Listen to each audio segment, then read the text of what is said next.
Hello అండి. నమస్తే. నేను మీ Manasa. Welcome back to M and M's crazy kitchen. ఈరోజు వీడియోలో new year special eggless cream cake recipe ఇంట్లోనే పర్ఫెక్ట్‌గా, టేస్టీగా ఎలా చేసుకోవాలో చూపించబోతున్నానండి. మీరు ఏ కేక్ చేయాలనుకున్నా సరే స్పంజీగా, పర్ఫెక్ట్‌గా రావాలి అనుకుంటే కొన్ని టిప్స్ అయితే ఈరోజు వీడియోలో షేర్ చేస్తానండి. ఈ టిప్స్ ఫాలో అయ్యి మీరు ఏ కేక్ చేసినా సరే చాలా పర్ఫెక్ట్‌గా, స్పంజీగా వస్తుంది. సో, బర్త్‌డేస్‌కి ఏదైనా స్పెషల్ అకేషన్స్‌కి కూడా మీరే కేక్ ఈజీగా ప్రిపేర్ చేసుకోవచ్చు. లేట్ చేయకుండా వీడియోలోకి వెళ్ళిపోదాం. వీడియోని ఎక్కడ స్కిప్ చేయకుండా ఎండ్ వరకు చూసేయండి. అలాగే మన ఛానల్‌ని ఫస్ట్ టైమ్ చూస్తున్నట్లయితే ప్లీజ్ ఛానల్‌ని సబ్స్క్రైబ్ చేసుకొని మమ్మల్ని మరింత సపోర్ట్ చేయండి. ఫస్ట్ అయితే ఎగ్‌లెస్ స్పాంజ్ కేక్ కోసం హాఫ్ కప్ వరకు ప్యాకెట్ పెరుగు తీసుకోండి. ఇంట్లో తోడుపెట్టుకునే పెరుగు కన్నా ప్యాకెట్ పెరుగైతే కేక్ స్పంజీగా వస్తుంది. అలాగే ఈ పెరుగొచ్చేసి కూలింగ్‌గా ఉండకుండా రూమ్ టెంపరేచర్‌లో ఉండేలాగా చూసుకోండి. ఇప్పుడు పంచదారని పౌడర్‌లా చేసుకొని, ఆ పొడిని ఒక కప్ వరకు మెజర్ చేసి వేసుకోవాలి. ఒక కప్ అంటే ఎక్స్‌ట్రా తీసుకోవద్దు.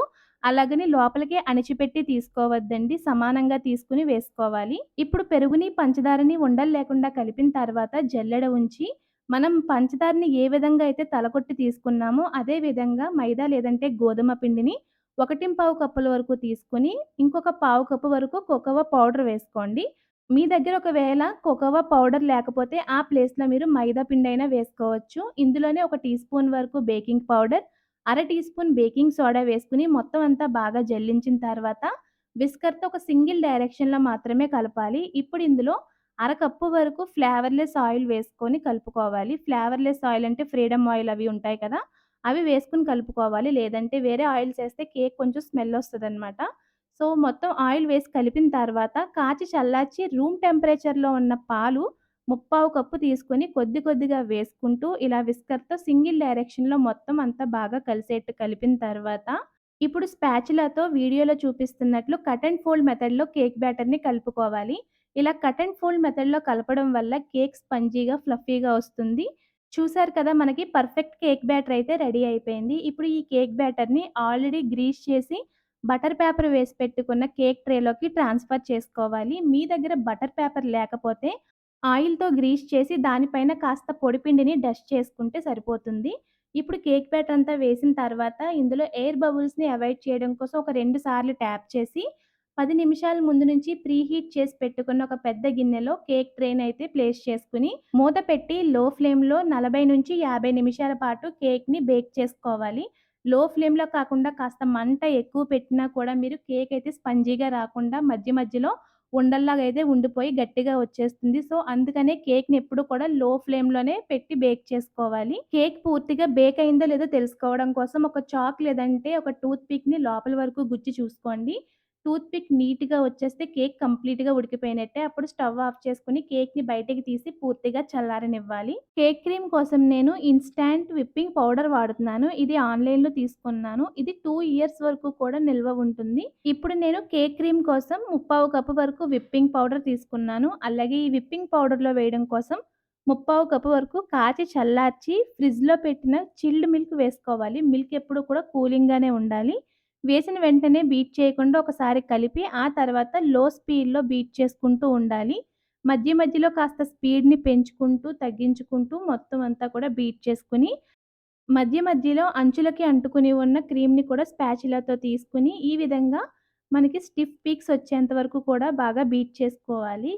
ఇప్పుడు ఇందులో 2 టేబుల్ స్పూన్ల కోకోవా పౌడర్ వేసుకొని, అంతా బాగా కలిసేట్టు లో స్పీడ్‌లో బీట్ చేసుకొని, అంచులకి ఉన్న క్రీమ్ అంతా కూడా మధ్యలోకి తీసుకొని, దీన్ని ఫ్రిడ్జ్‌లో పెట్టుకోవాలి. ఇలా ఫ్రిడ్జ్‌లో పెట్టడం వల్ల క్రీమ్ కాస్త గట్టిబడి కేక్ డెకరేట్ చేసేటప్పుడు మెల్ట్ అవ్వకుండా ఉంటుంది. అలాగే కేక్ డ్రై అయిపోకుండా మాయిస్ట్‌గా ఉండడం కోసం ఒక కప్పులో ఒక టేబుల్ స్పూన్ వరకు షుగర్ వేసుకొని, 4 టేబుల్ స్పూన్ల వాటర్ యాడ్ చేసుకొని షుగర్ పూర్తిగా కరిగించుకోవాలి. ఇప్పుడు చల్లారిపోయిన కేక్‌ని చాక్‌తో అంచులన్నింటిని కూడా లైట్‌గా కట్ చేసుకుంటూ వస్తే ఈజీగా మనకి కేక్ డీమౌల్డ్ అయిపోతుంది. చూసారు కదా! ఎంత స్పంజీగా వచ్చిందో. నేను చెప్పిన టిప్స్ అన్నీ కూడా ఫాలో అయ్యి చేస్తే మీ కేక్ కూడా ఇలాగే స్పంజీగా పర్ఫెక్ట్‌గా వస్తుంది.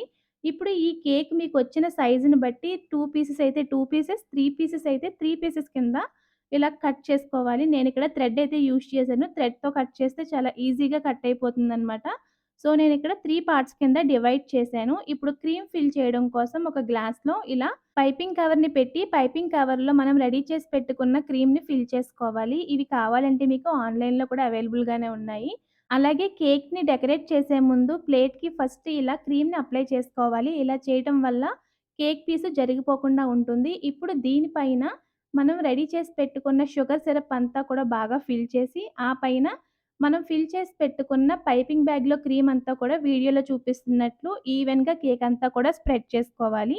మొత్తం అన్ని వైపులా ఈవెన్‌గా స్ప్రెడ్ చేసుకున్న తర్వాత, మనం రెడీ చేసి పెట్టుకున్న మరొక పీస్‌ని పెట్టుకొని, దీనిపైన కూడా సేమ్ షుగర్ వాటర్ అలాగే క్రీమ్‌తో ఈ విధంగా మొత్తం కవర్ చేసుకోవాలి.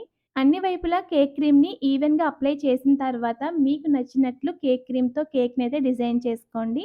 నేనిక్కడ చాక్లేట్ సిరప్‌ని యూజ్ చేశాను. మీ దగ్గర సిరప్ లేకపోతే కాస్త డార్క్ చాక్లేట్‌లో ఒక టీ స్పూన్ బటర్‌ని వేసుకొని మెల్ట్ చేసి, దానిని కూడా ఈ విధంగా నేను వీడియోలో చూపిస్తున్నట్లు డిజైన్ చేసుకోవచ్చు. అలాగే నేనిక్కడ చెర్రీస్‌ని యూజ్ చేశాను. ఇంకా దీనిపైన కేక్ డిజైన్ కోసం యూజ్ చేసే సిల్వర్ బాల్స్‌తో కూడా డెకరేట్ చేశానండి. సో, మీకు నచ్చినట్లుగా మీరైతే కేక్‌ని డిజైన్ చేసుకోవచ్చండి. అలాగే స్టార్టింగ్స్‌లోనే నేను చెప్పిన ప్రతి టిప్పు మీరు ఫాలో అయ్యి కేక్స్ కన్నా చేశారంటే పర్ఫెక్ట్‌గా వస్తాయండి. అసలు పాడయ్యే ఛాన్సే ఉండదు. మీరు కూడా ఈ ఎగ్‌లెస్ స్పాంజీ క్రీమ్ కేక్ రెసిపీని తప్పకుండా ట్రై చేసి, మీకీ రెసిపీ ఎలా వచ్చిందో మాకు కామెంట్స్‌లో షేర్ చేయండి.